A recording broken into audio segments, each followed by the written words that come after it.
শ্ৰদ্ধেয় Thaneswar Bodo sir যোৱা 17 তাৰিখে পৰলোকপ্ৰাপ্তি হৈছিল। সেইদিনা আমি সকলো অনুষ্ঠানত উপস্থিত আছিলোঁ যদিও আজি আমাৰ ইয়াত উপস্থিত হৈ তেখেতৰ একমাত্ৰ জীয়াৰী পৰিয়ালৰ তেওঁলোকক পুনৰ সমবেদনা জনোৱাৰ লগতে তেখেতসকলৰ খা খবৰ ল'বলৈ আহিলোঁ। আৰু ইয়াতে দুটা অনুষ্ঠান হ'ব। এটা গুৰমৌত তেখেতৰ জন্মস্থানত ৰাজহুৱাভাৱে এটা আদ্যশ্ৰাদ্ধ, সেইটো আমাৰ সকলোৱে একেলগে আমি শ্ৰাদ্ধটি অনুষ্ঠিত কৰিম। আৰু আমাৰ অসম গণ পৰিষদ দলৰ তৰফৰ পৰা অহা 30 তাৰিখে ৰঙিয়াত এটা শ্ৰদ্ধাঞ্জলি অনুষ্ঠান আৰু স্মৃতিচাৰণ সভা অনুষ্ঠিত কৰিব। গতিকে আমাৰ ৰঙিয়া বিধান পৰিষদ সমষ্টিৰ কাৰ্যালয়ত বহি সেই বিষয়ে আমি আলোচনা কৰিলোঁ।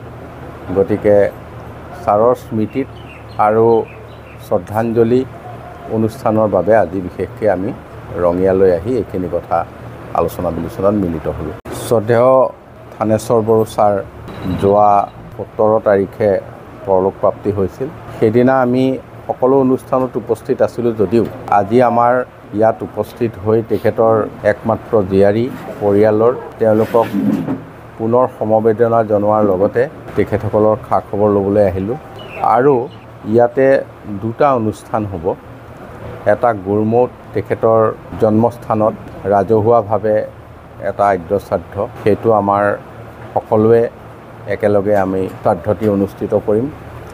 আৰু আমাৰ অসম গণ পৰিষদ দলৰ তৰফৰ পৰা অহা 30 তাৰিখে ৰঙিয়াত এটা শ্ৰদ্ধাঞ্জলি অনুষ্ঠান আৰু স্মৃতিচাৰণ সভা অনুষ্ঠিত কৰিব।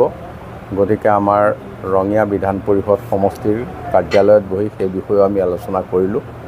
গতিকে ছাৰৰ স্মৃতিত আৰু শ্ৰদ্ধাঞ্জলি অনুষ্ঠানৰ বাবে আজি বিশেষকৈ আমি ৰঙিয়ালৈ আহি এইখিনি কথা আলোচনা বিলোচনাত মিলিত হ'লোঁ।